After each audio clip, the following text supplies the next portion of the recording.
And if we start going long, we may have to contract. I'm always prepared for that, but I hope we'll stay on time. I think we'll be in good shape. Thank you all for doing this. And when we're done, stick on for 2 or 3 minutes so we can say goodbye. And if we start going long, we may have to. Folks watching us on YouTube, you hearing me talk behind the scenes to our esteemed panel. We're about to go live in front of our studio audience via Zoom. Bear with it.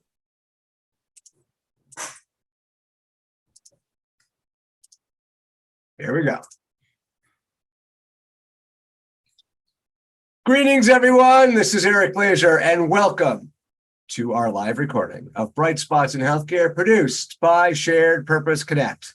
Each episode, we bring leaders together to inform our audience, but also share bright spots, successes at health plans, hospitals, and other healthcare-related organizations across our country. We believe that identifying bright spots for you and bringing them in front of you to consider applying at your organization is the most effective strategy to improving healthcare in our lifetime. Finding a bright spot and cloning it is our motto, and we try to do this, deliver this for you each and every episode. For those of you new to the show, we're going to have a roundtable format here today. We're going to bring in questions to from the audience as time permits. You have a Q&A module if you're watching and listening live via Zoom in the lower left-hand corner of your Zoom platform. We'll also be sending you a survey in about 45 minutes just to get your feedback on some of the other topics we should be covering throughout the show. And we'll have some questions about how well we did. And we always look at those very carefully so we could deliver an hour of value for you each and every week. Our topic today is one that I spend an inordinate amount of time working within and studying: how hybrid models are transforming value-based care. So I am super excited for today's discussion. And we have an unbelievable panel prepared for you today. And we will bypass formal introductions of them so that we can stay on time. We have a lot to cover. So our producer, Gene Ware, will be posting in the chat a link to their bios so everyone can get a sense of some of the great expertise and experience you are about to benefit from. In addition, we have an incredible new partner to Bright Spots in Healthcare and sponsor of today's episode. They are TytoCare, and they're the perfect partner for today's topic. They are one of the world leaders in enabling providers to practice healthcare virtually. Imagine remote physician exams from your home. TytoCare has a consumer-friendly remote exam system to deliver on the full promise of telehealth, and they are super innovative and super impressive. I'm going to tell you more about them later on during today's episode, but if you want to check them out, they're at tytocare.com, tytocare.com. Terrific. All right, we're going to get started. How hybrid models transform value-based care. Oh, wait a minute. One more person to introduce. Sorry. So we are going to introduce you to our producer, Gene Ware. Usually Gene's behind the scenes. We put him on camera today. Gene has been working in healthcare conferencing and production for a while now. He's been with our team for a bit now. I'm going to sort of training him to be like a little bit of a co-host on the off chance there's an episode that I can't join or I'm out ill or something like that. So Gene is like I said, worked for World Healthcare Congress, has been producing for us. He's also a part-time actor, right, Gene? It's my favorite part of this. As much as I can get. Real quick, before we get going, give me just name drop one or two actors that you've been in scenes with. The most recent things I've done, I had a small scene with Sarah Lancashire in the HBO Max show Julia. I also did a scene with Chris Evans in Defending Jacob as well. There you go. So Little Hollywood comes to Bright Spots in Healthcare. So Gene, thanks for being here. And we'll pleasure. And soon enough, we'll have you moderating these things. I could be sitting on a couch watching. All right, let's get started. Our first panelist I'm going to bring in today is Donna O'Shea, Dr. Donna O'Shea. She's the National Chief Medical Officer and VP of Population Health and Value-Based Care at United Healthcare. Donna, let's start high level. Like, what is one approach? Did I mention your organization? I think I missed that, didn't I? At United Healthcare. Did I say United Healthcare? I'm slipping here. So she's with United Healthcare. What is one approach that United Healthcare is taking to hybrid primary care, Donna? You are on mute. Sorry. I think one of the most exciting parts of United Healthcare that's moving into this space is something where it's actually a product that we're calling Navigate Now, which is really about recognizing that healthcare has to be 24/7, and that it has to be has to include primary care. That primary care is really important for all of us to close gaps in care and make sure that we're getting our preventive services. But it also has to connect physical health and mental health, and has a team, just like your brick and mortar providers. And so in Navigate Now, though, it's a slow build, because a little bit of a slow build, because we're doing it market by market, because we want to offer all the services virtually, but we need to have a backup for when you need to go in person. And so it's a team-based care, has physical and behavioral health, and is connected to the United Healthcare network and some specific providers in those markets for when you need, hands-on exam or other kinds of care. So if I can just summarize what I heard you say is you're going team-based, market by market. And did you mention any kind of components to the program, whether it be devices or physical things in place, or the big strategy really is just taking it slow, kind of piecemeal, market by market, and then having a team-based approach to the care of that member? Yeah, it's the team-based, and this is a virtual provider network that has on the ground partners, not part of the virtual network, but partners for when they need it. And then, of course, the United Healthcare network for radiology labs, all of that. Okay, great. And I know, everyone listening, they're thinking about longitudinal care and the inherent risks of that poor continuity of care. So I'm going to bring in Tracy Rico. She's the Director of Virtual Care Services at Superior Health Plan, part of the Centene Corporation. But Tracy, how is Centene in Texas leveraging virtual care, but ensuring the continuity of care? Sure. So we do it a couple of different ways. We want to make sure that we wrap services around our membership, right? I mean, everybody knows you can access urgent care 24/7. You have a vendor for that. You have your own PCP for that.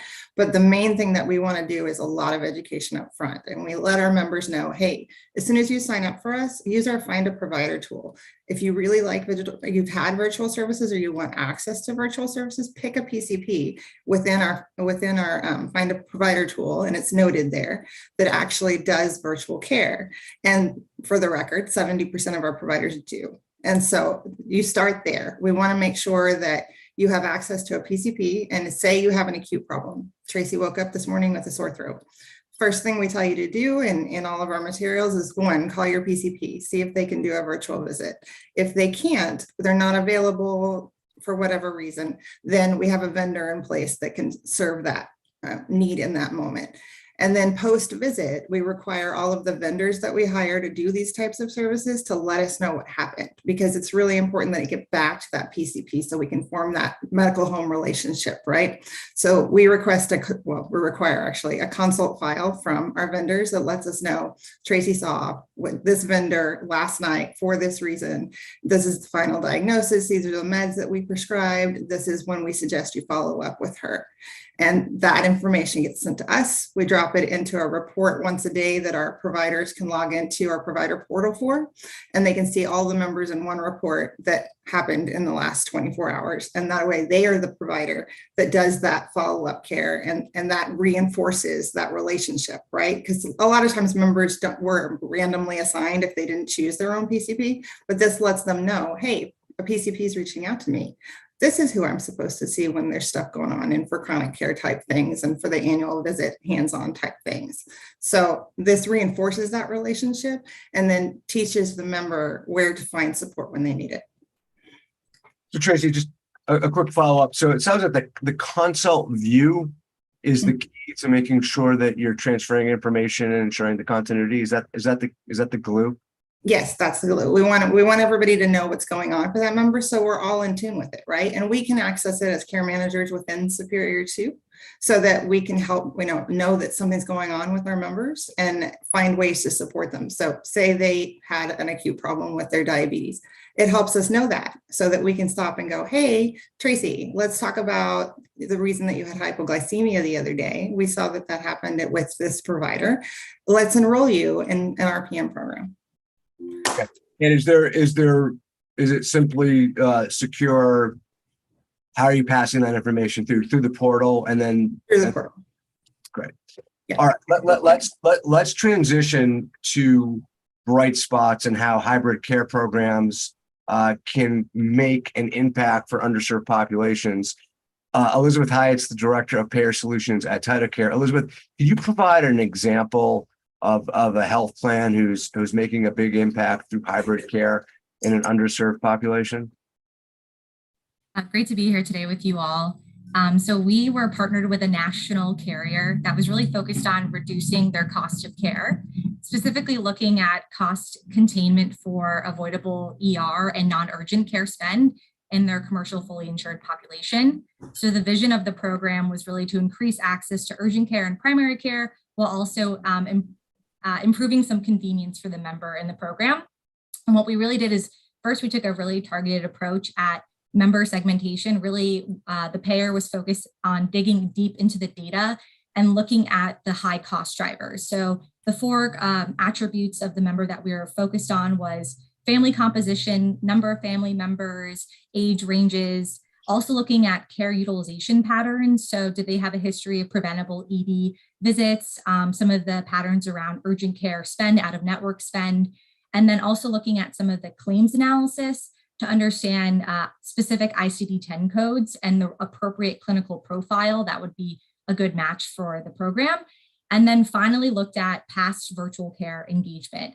We found that those four attributes together really identified a member that was a really good fit for the program and that would have high adoption of a virtual hybrid care model. Elizabeth, can I summarize that for everyone? Yeah, of course. Family composition, age, care utilization, which I think is one of the big ones. It must be, right? Without a network, urgent care, other ICD-10s, and then past virtual care engagement or use. Those four. Right. Yes.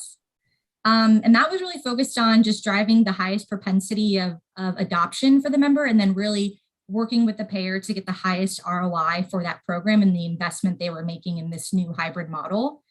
So that was kind of the first component. And then the second component, really deploying those Title Home devices to the selected member cohort, was really focused on behavior change. So we actually stepped outside of the industry and worked with some behavior science experts out of San Francisco to really identify established member journeys where we really could activate and motivate the member to use that device in the home, really driving and utilizing decision science around different campaigns, messages, and calls to action so that the member really felt motivated to engage in this new hybrid model. And one really interesting KPI that we learned from this program was really focusing on getting the member to engage and activate the device within 1 week. So the payer was really focused on having that really quick activation and then conducting a wellness visit very shortly thereafter to focus on patient education and which specific conditions they could utilize the program for. That's great. And as far as results go and sort of what you've been seeing? So the results have been really exciting. In the initial cohort that we piloted with, we've seen a 40% reduction in preventable ED utilization, as well as a reduction in clinical spend associated with that member cohort. It's tremendous. And is this a program, when you're thinking about how it was built and designed, is this a program that is scalable? Are you going to transform it over to other markets? Yeah, so we've been able to kind of grow our partnership with this payer and look at different markets and also be really thoughtful about entering other segments as well, being really thoughtful about the needs of the member, whether it's different social drivers or even geographic needs, just being really thoughtful about the design and the cohort that we're building the program around. Terrific. I want to move over now to the Medicare population and talk about, how hybrid care can impact star ratings and Medicare Advantage members. So I'm going to introduce to you Erica Peibu. She is the VP of Transformation I'm sorry, Erica. So it's the VP of Transformation, and I know you just changed it in Central Operations. I think I got that right because you just changed your title, right? For CenterWell and Humana, correct? Yeah, great. Great to see you, Eric. Thanks for having me and great to be with you all. It is wild to reflect back how different the conversation we're having now is from the conversation we had, 5 years ago or 10 years ago around hybrid care. But when we think about seniors, I think, our priority is that seniors get care in the right channel that meets their need, whatever that channel is and whatever that need is. I think seniors historically have gotten kind of an unfair rap that they're not tech enabled, that they don't want or need hybrid care in the same ways as other populations. And even prior to COVID, we were seeing a lot of data that that's just not true. Seniors are, first of all, are incredibly heterogeneous, like any other population. So to pigeon them whole into kind of one persona way of interacting with an industry isn't fair. But more importantly, they're using technology widely in their personal lives, whether that is texting with loved ones or FaceTiming with family members. I will say in my own household, FaceTime with grandpa is one of the best parts of our evening, where my dad reads stories to my kids. But they're using it in their personal lives. But we in healthcare weren't necessarily providing them value add services that they wanted to use technology for. So I would say it was more on us not delivering that value to them through those channels than the other way around, than their lack of desire or lack of ability to use them. So we come at hybrid care really from a base of a value-based brick and mortar care delivery, where we deliver, what I mean by value-based, we deliver whole person care rather than episodic care. We have a fully integrated care team that we wrap around our patients. It's led by physicians, but includes other health professionals like behavioral health specialists, and nurses and pharmacists and outreach coordinators, supporting social, emotional, and physical health of our customers. It has smaller patient panels, more frequent visits, all that stuff that really, good quality care for any population, but particularly seniors, needs to have. And then we make it available in whatever channel they want. And when we can make the technology easy to access, we find that seniors want to have video visits. They want to have home visits. And when I say visits, it doesn't necessarily just mean a synchronous video interaction between a patient and a doctor, but virtual care encompasses a whole bunch of other things. And we, on the quality side, you asked about stars, we think about quality really from a quadruple aim perspective. So we look at experience, net promoter score being the canonical measure, and find really high net promoter score. So with our own practices, our CenterWell and Conviva practices, that's at 80. We look at quality, so stars. So we hit 4.5 stars. When you look at Humana overall, we have 96% of our members in 4-star or higher plans. We look at utilization. We find significant decreases of admissions, all those things you'd want to see, and then staff satisfaction. So you can't deliver that kind of care without staff engaging, and being able to provide care in these diverse models, we find helps with staff engagement. So our staff reporting 88% engagement with their work. So I think it's been an unfair sort of rap that this isn't an important model for seniors, but I think hybrid care is as critical, if not more critical, for the senior population, particularly when you start to think about folks who are homebound, may have difficulty getting to come into the clinic, want to include loved ones in a visit, but their loved one isn't able to take off to work, but can join a video visit. So we are really bullish about the future care being hybrid for seniors and all the other populations we've been talking about so far. Yeah, that's fascinating. I think that's where we're going to make maybe the biggest impact is our seniors who do so much better when they're home. I have a couple of follow-ups to that, Erica, but before I do, you mentioned NPS, so I want to do a couple of things. A good segue for me. When I was preparing for this and meeting with some of Elizabeth's colleagues as well at TidyCare, they shared with me a really good document on a guide that they created on how to increase user engagement and NPS scores. So I thought it would be, if you guys wanted a copy of that, I could get it out to you. And I wasn't sure if it was going to be relevant to the conversation for sure, but sort of Erica just sort of opened the door there. And I think it's an important part of when you're thinking about your virtual care strategy around whether you're a government in charge of government programs or commercial, how important NPS is to everything that you do. Everyone needs to really be thinking about this from the consumer's point of view. So if you want to read this, it's a short but very informative document on a guide to increasing user engagement and NPS scores in virtual care.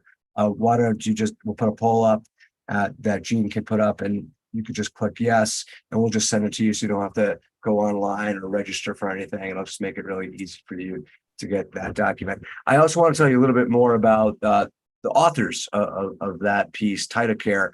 I told you earlier, they're a new sponsor of the show. They allow members to access quality medical care anytime and anywhere. So imagine providing your members high quality and affordable healthcare from the comfort of their home with no compromises. TidyCare enables providers to conduct a comprehensive examination of the ears, lungs, heart, throat, heart rate, temperature, skin, abdomen, and more. And they do this all remotely. So their handheld exam kit and app connects with a clinician or specialist for a medical exam and telehealth visit, no matter where they are. Clinicians have access to clinical quality exam data to help ensure patients receive the best remote diagnosis treatment possible. Health providers, insurers, hospitals, clinics, businesses, and schools around the world are leveraging TidyCare today for their remote exam system to deliver on the full promise of telehealth. And when it comes to product design and consumer experience, no one has them beat. Companies who are already leveraging their knowledge and platform include Kaiser, Relevance, Amazon, and the NHS in the UK, just to name a few organizations. They are fully compliant and cleared with regulatory bodies, including the FDA, CE, Health Canada, ISO Medical, HIPAA, HITRUST, GDPR. Check them out at tidycare.com. And thanks again to the folks at TidyCare for supporting bright spots in healthcare. Erica, I want to follow up. I mean, could you share, as you outline that program, one or two key components that are working really well? Like, what are a couple of those bright spots within the program that you could share with us so people could kind of know if they're going to build something similar? I think the first sort of bright spot or key component for us is building from a base of value-based, fully integrated primary care. In our case, bespoke for seniors. But I think the risk of hybrid care that we touched on a little bit is of it further fragmenting care. And I think it has also gotten a reputation, perhaps unfairly, as more of a channel for accessing urgent care. And I think a bright spot for us has been taking that value-based, fully integrated, patient-centered medical home model, and then just opening up the channel. So you don't have to walk into our physical clinic to access it anymore. You can reach us virtually, or we will come to you. But I think it is much easier to move from that value-based primary care start or kernel and open the channels as opposed to transitioning from a predominantly sort of urgent care or fee-for-service approach into a value-based model. And I think if you really want to deliver kind of quadruple aim, like great experience, great outcomes, great associated experience at a cost that is sustainable over time, value-based models are going to be the key to that, whether whether you're doing that virtually, brick and mortar, home, all of the above. So I think that's been one key, is building from this base of, high value primary care. I think another key for us is meeting our customers where they are and making it easy. And pieces of that are the technology, but it's people, process, and technology, especially in the current state of where we are with sort of hybrid care. So what I mean by that is the technology needs to be as seamless and easy as possible. The more barriers you put up to accessing it, the more constraints you try to put in, if they're using text, probably want that to be a way that you can get into your video visit, present it to them in channels that patient is using already, or allow them to get in that way. The more layers to your apps and the more sign-ons you have to do, the fewer people are going to make it through. So make the technology seamless and easy. But then you have to make your processes as seamless and easy. We have spent a long time optimizing processes to make brick and mortar care as easy as possible. Although anyone who's had to go to the doctor recently could probably say we have a long way to go, but we've invested a lot of time and energy, I think, as a system in making sure folks aren't waiting in waiting rooms. They get into their visit, there aren't wait times. We need to invest as much time, and I think that's been a key for us in making the omni-channel access as seamless and easy, again, whether that's coming to someone's home or meeting them in a video visit.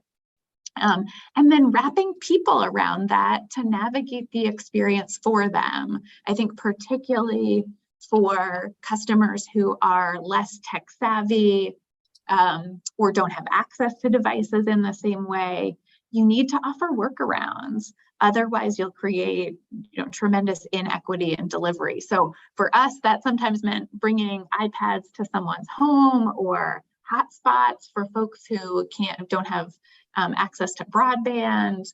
Sometimes that means just someone spending the time walking them through on the phone how to get into the video visit. So your people, I think for us, investing in the people, process, and technology necessary to make it a really frictionless experience has been critical to our success and getting our and our success defined by customers able to use our services in all the different ways that they want. Awesome. Erica, if I could jump in for a sec, we did have a question from somebody that might work live. Helena is asking, CMS and NCQA are moving forward toward ECDS measures and away from hybrid reporting like supplemental chart review. Do you encourage providers to include Z or CPT2 codes, et cetera, to try and capture some of this data? How do you reach out to consumers to promote participation in CAHPS and other reportable surveys? Yeah, great questions.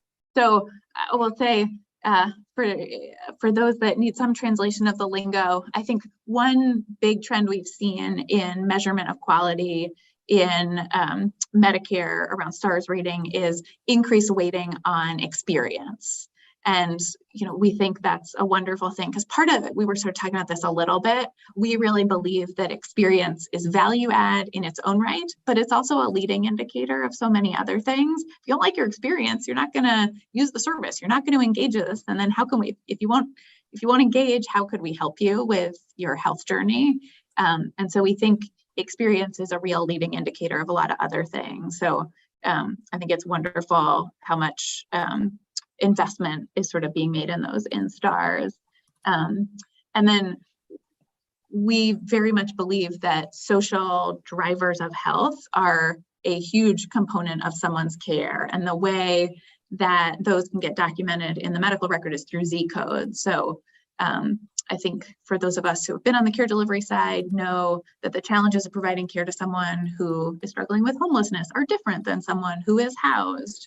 And having ways to make sure that's captured in the record so that, most importantly, you're helping them find housing or find access to food, whatever the social need is. And so I think we today are probably most focused on just making sure we can close that need for them, whatever that need is. But we think over time that reflecting that in the medical record and in things like STARS models or risk adjustment will be important because again, those on the ground providing care knew that a long time ago. Thanks for that, Erica. Nice job, G.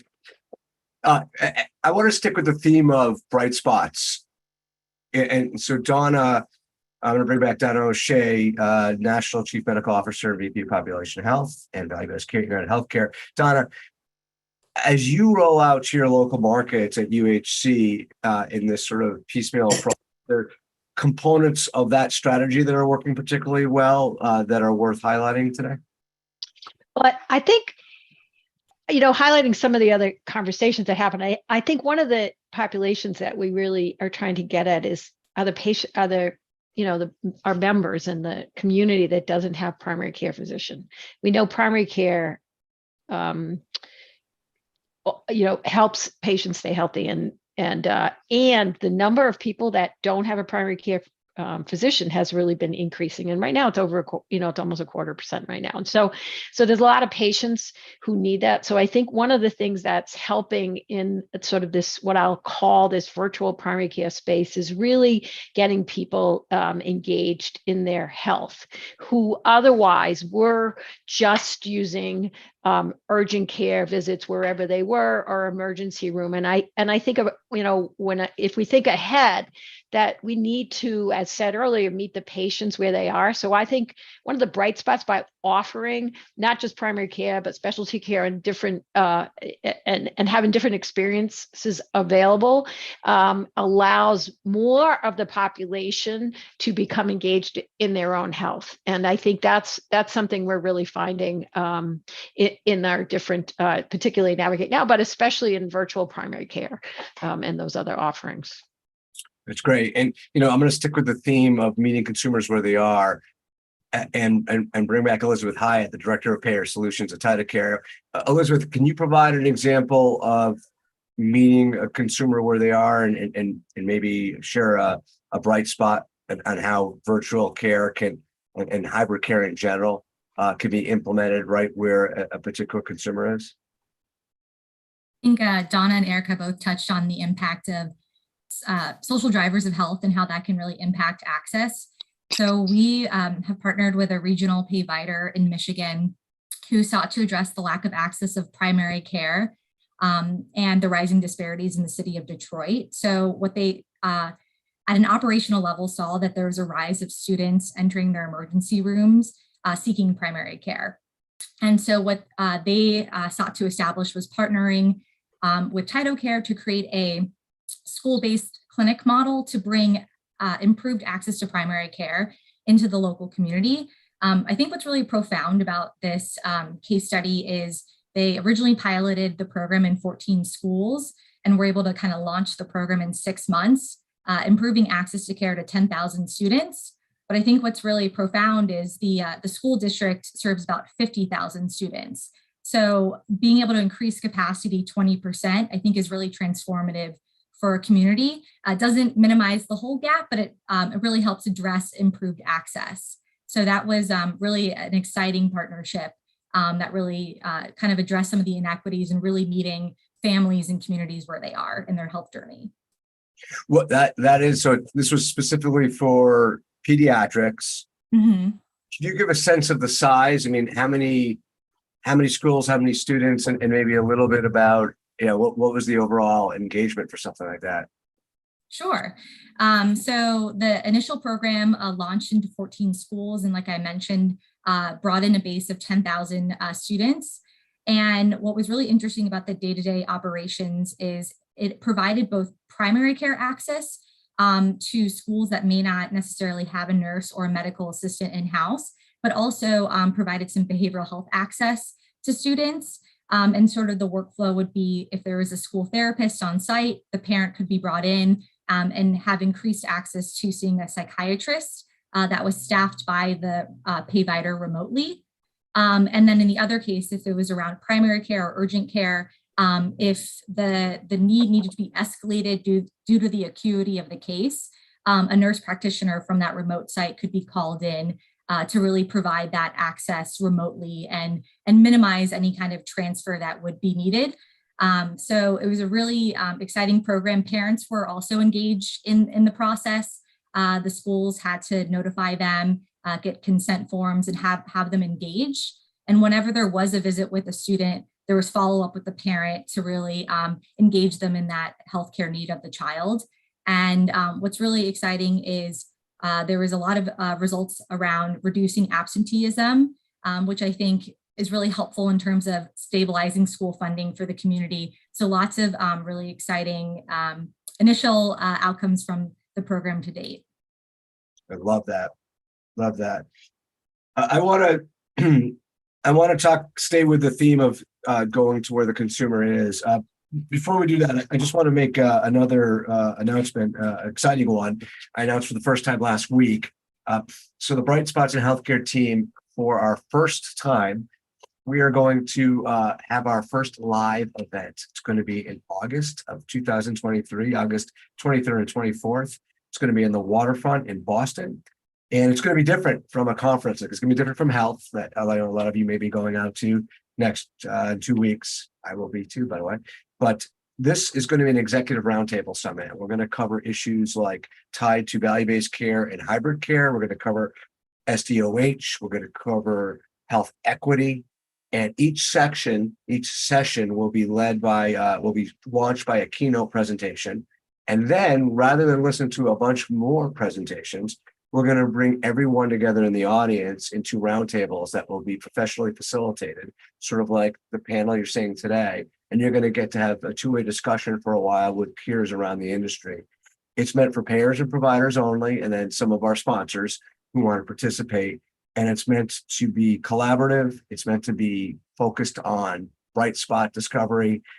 And it's meant to allow everyone to meet everyone in the meeting in just a day and a half. So it's a little bit of a different format than what you'd be used to when you get a conference email or a conference brochure in your mail.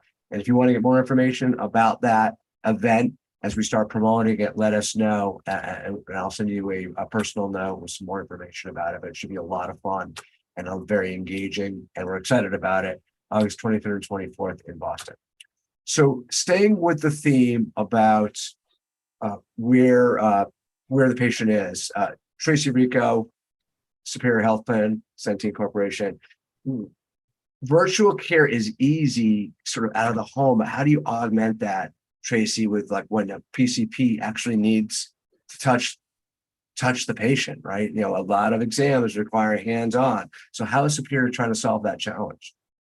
So we do it in a couple of ways, and this kind of comes back to me being like, at my core, I will always be a nurse. And so I will always have that instinct to figure out the best place and the best place to intervene and the best place to really help members where they are, right? So we've recently, and the answer is you have to do it through partnerships, right? You have to partner your virtual care providers with your PCPs so that they can supplement each other's services. Or in the instances where that's not a thing, another partnership that we formed is around, it was with a company that does paramedicine services. And so we've partnered with MedArrive recently. And what spawned that was we realized there were a whole bunch of patients that had a ton of ER visits or a ton of IP stays, but not really any PCP visits. So we could see that they weren't establishing care in a regular ongoing basis. And the only place they were getting care is the only place they knew, right, was to go down the street to the emergency room or to call EMS. And so we know that there's a lot of services that cannot be performed in a hospital. There's a lot of things that cannot be addressed in a hospital. So we need to go where they are and see what those problems are. So we're sending paramedics backed by a telehealth provider into homes. And we're actually like going through and doing assessments with them and like all the SDOH components, all the behavioral health components, all of the care gap components, and trying to figure out all of the pieces that create the concern in the member that's driving them to go to the ER for everything or to wait until they actually need an inpatient stay to get care. So let's back it all up, right? Let's find the root cause. Let's figure out what's in their refrigerator. Do they have something to eat, or are they going to the ER because they literally don't have something to eat? Do they not have access to heat? Do they not have access to air conditioning? Like, what is their environment? And you can't do that if you don't go to their houses, because a lot of people are not going to share that information with you on the fly, right? And they don't necessarily put it on a survey. They don't, they don't always come up with the idea to share this much information. And so you go into their home and you build that relationship with them, and you build that trust to be able to get the information that we really need to know as the payer, right? Physicians don't always use E-codes, right? They're not payable. It's not a thing. So they don't always tell us all the things we need to know. And we can't always get them on the phone to find out what we need to know. So if we're in their homes, these paramedics can make all these assessments for us. Then these members are enrolled in about a 12-week program where they continue to have paramedics and telemedicine providers come into their home to treat any acute issues, to follow up on the different resources that they might have identified that they need, do all the referrals, make sure they have all the meds that they said they were going to get from the hospital, make sure they're following the discharge plans from the hospital, and reinforce. This is your doctor going forward. Like, when we're done with this program, this doctor will do virtual care with you when you need it. We'll be there for when you don't need when you need more than virtual care for your annual assessments. And they also keep an LCSW, licensed clinical social worker on staff that also meets with them to help identify any other needs and try to meet all of those needs. And finally, the last thing that I'd like talk them into doing, which is new for them, is to assess digital literacy, right? Do you have access to broadband? Do you know how to access it? Do you know how to help get it paid for? Do you have a device? Like, I need to know, what they need. Do they need a hotspot? Well, then they can tell me they need a hotspot, and that'll allow for me to really be able to cater a solution that works for this member going forward, and makes that behavior appropriate for finding the right level of care. And so I'm really excited about that program. It is brand new. We are just starting, but as a nurse, it's my way to actually go out and touch a patient. Great. Hey, Tracy, question from the audience. Any thought being given to integrating the reports back?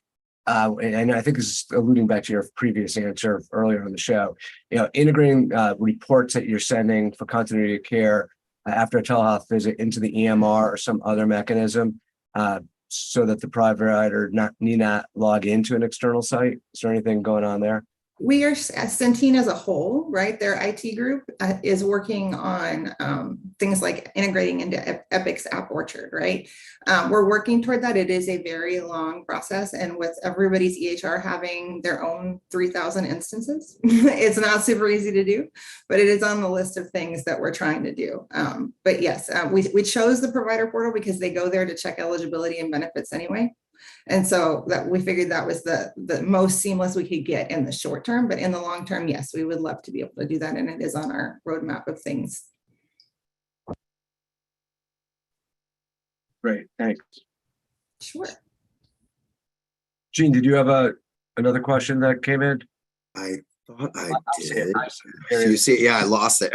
Sorry. So, Erica, how does all of what's been discussed so far address the issues of staffing challenges with provider engagement and burnout in general? This comes from the audience. Yeah, I think it's a great question. I think there's two parts of it. Tracy, you reminded me of one part of it is our providers need the right supports to transition to hybrid care, just like our patients do.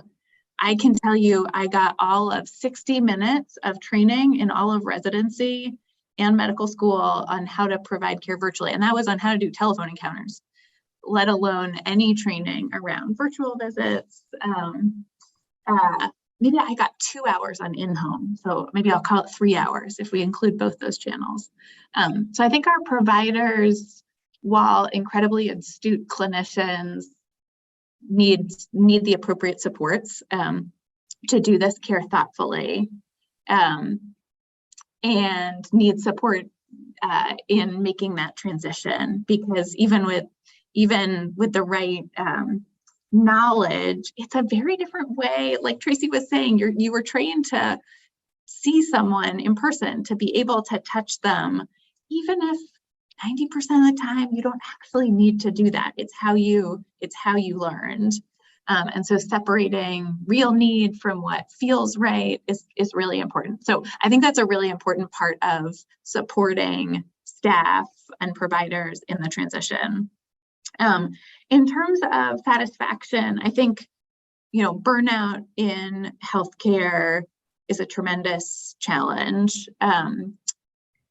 We have for too long, I think, treated the healthcare system, broadly defined, has treated folks more like cogs in a wheel, and they need to be supported, in their personal and professional journey. And I think that got obviously much worse during COVID, given all the constraints on the healthcare system that COVID brought out and challenges it brought out in the system. But I think hybrid care is an awesome piece of the solution. It's not the only answer, but I think as providers want more work-life flexibility, being able to care for patients and not be tied to an exam room or a desk is really powerful for them too. So with the right supports, I think it's a piece of the puzzle to supporting providers. I think the other piece of the puzzle is the movement towards value-based care, because I think it allows folks to get off of a sort of fee-for-service treadmill, particularly in primary care, which is primary care doc is nearest and dearest to my heart. So I think when you bring those things together with the right training, it will be a significant piece of the steps forward around burnout. Donna, as it relates to provider and staffing, I didn't know if you wanted to chime in, or we might have just covered it because that was a very thorough answer, but I don't know if you had stuff that you were thinking about regarding provider staffing. No, I think Erica touched on it well. I think it's also about ensuring that providers continue to get paid for doing virtual care. And I think part of that is still relevant in the fee-for-service world. And so, which is why, United Healthcare will continue to reimburse. And it sort of started with the public health emergency, which was great, needs to continue. And then I absolutely agree that helping the providers recognize that they have a team and value-based care behind them, so that whether it be a phone call, a virtual visit, or whatever, I think it can help with work-life balance as well. And we're really it's really a problem. It's a problem not just in primary care; it's also a problem in specialty care, and but especially in primary care. Great. Hey, Eric, I've got a follow-up question for Tracy, if I could. Tracy from the audience, Eugenia is asking, do you run into licensure requirements by sending paramedics into the home, and what types of consents do you obtain, things like that? So what we had to do, because in Texas, paramedics can't be credentialed and can't bill for Medicaid services, which is why we back them with telehealth providers. So that's actually who's doing the billing for them. The services, we kind of created an encounter payment schedule. And so that the two together is how we managed to pull that off. They always have a telehealth a telehealth provider backing the paramedic. Excellent. But yes, we aren't ready for that. We want to be ready for that. Other states are ready for that. It's a very cool thing and needs to happen, but we're just not there yet. So this is our workaround for that. It's not a bad workaround, for the record. All right, we have about 12 minutes left. We're going to cover innovations and engagement around virtual care. Hopefully get into some innovations around product development as well. So we have a lot to cover, and I want to talk about equipment as well. And maybe that's a good segue, Donna. What about specialty care at a high level? Like, how we've been talking a lot about primary care. I know there's been some questions and some we've alluded to specialty care, but is United Healthcare thinking about hybrid specialty care, and if so, how? Yeah, I think first of all, of course, if a specialist provides virtual care, that's great. But a lot of times, specialists particularly do not. And one of the challenges that we have from our employer groups also is that, when we look at members, they're just, going online to find out, well, I can't get into a brick and mortar dermatologist, for example, but I want a dermatologist. And so one of the things we're working on are these centers of excellence, virtual centers of excellence, so that if you need specialty care, we've curated, just like we curate brick and mortar specialists and have high quality providers on network, we've curated, or we're working on curating specialists so that you can, reduce your wait time and see the specialist who can then at least, who can get you started on treatment or may be able to treat you. And we're looking at, different sort of subspecialty groups we have one that's been the most active now is on migraine. And we've had tremendous, great feedback on migraine management through virtual care with reduction in costs. And then we're obviously expanding to others such as dermatology, women's health, GI, and we're getting great feedback from our employees who really want this, and also from our members who are using these services. Great. So Elizabeth, what are important, and now you're hearing all of that, like what are important remote patient monitoring devices that need to be in place to enable good chronic care management, good specialty care management at the home? Like what are some keys to success there? Yeah, I think it's a spectrum for RPM. So I think about like the Apple Watch really focused on prevention and consumer oriented to Tyto can really help facilitate that live remote exam. I think things like a thermometer, otoscope, stethoscope. But as Donna was saying, specialists and specialty virtual care, I think there needs to be kind of like an upgrade in some of the devices that are needed to actually support chronic acute conditions. So that's when you're kind of building on that tech infrastructure around pulse oximeter, the blood pressure cuff, and a connected weight scale. But I think it's really exciting to think about how you can really enable that specialist to really serve the members' chronic needs in a care setting that's comfortable to them. That's great. Well, let's talk a little bit about innovations and around engagement. And I know probably, Medicaid is one of, if not the most complex population to bring over to a virtual care environment or a hybrid care even environment. Tracy, you're working exclusively with Medicaid. How are you planning to drive virtual care and take that your members and cross over that virtual care chasm? So what better way, really honestly, to find a solution to this is to actually listen to the end users, right? We need to know where they're at. And I know that's a catchphrase, meet members where they're at, meet providers where they're at. But it's actually, it's true. It's there because it's true. We wanted to get a really good feel for what's out there, right? Because everybody says, rural populations and underserved populations can't access this stuff. That's actually not true. There are lots that can't, but there's more access than you think, and there's ways to get access. So we're asking questions. We commissioned surveys from a couple of companies. Connected Nation is doing broadband surveys for us in 5 rural areas to find out who's using it, why if they aren't using it, why aren't they using it? Do they know it's available? All the details around it and how it's used in a community. And then they create a task force that's called a broadband task force, so that they can start to write applications for grants that are credible, right? Because there's all this federal money to increase connectivity, but you can't get it if you don't know how to apply for the grants to get it, and you don't have a meaningful plan to use it. So this is the purpose of them creating that, is to be able to apply for grant funding so they can increase connectivity as a whole. And then separately, they identify champions within the community that can become digital navigators for us. And so I'm hoping to expand this program beyond this first year, but this first year, we're starting out with 5 counties. We're going to leave behind digital navigators who are people like librarians or people inside of a police station or publicly accessible people that understand, hey, these are the grants that are available to members and providers. This is how you apply for them. This is how you can access services.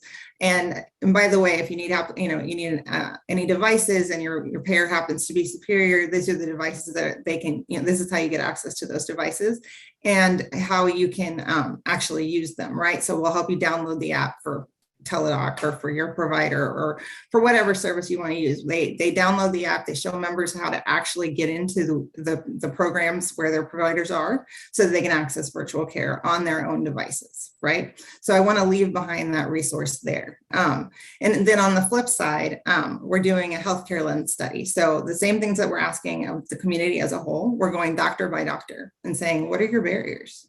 Like, what is it that do you not know how to bill? let me show you how to bill. We want you to do this thing. Do you not know how, to work it into your workflow? We can help you do that. Do you need device support? Do you need staff training support? And so from that, we're developing curriculum. There'll be 4 courses that are virtual care 101 courses, right? That are available to anyone who wants to watch them. The University of Texas is doing them for us because I don't dare write curriculum. I know my limits. That's my limit. So I'm going to let a pro who actually teaches this to physicians, by the way, Erica. She actually teaches courses at the University of Texas. She's responsible for all that curriculum for providers. And so we're doing 4, bite-sized 15-minute programming for providers, and then 4 in English and 4 in Spanish for members that teach you all the basics of what is virtual care, how do I access it, what's the perk of it, and what's the best way to deliver it. And so hopefully, the leave behind at the end of the year is we have some digital navigation in place that allows people to know how to get to this thing, know that it exists, and be comfortable using it from both the provider and the member side. Yeah, I like that. I'll get her name from you. Huh? I'll have to get her name from you. Okay. I love that because it's a bottom-up approach, and that tends to be, if executed right, very sustainable. Yeah, Really? we're being very grassrootsy. Very cool. Well, I want to get into sort of really thinking innovation now as we near the top of the hour. I mean, how is virtual and hybrid care, Erica, driving changes in, let's say, product development? Are there innovations that Humana is considering that may be a little bit more progressive? Yeah, so I think I'll talk about it on the care delivery side. Actually, usually when people ask about products, they mean insurance products.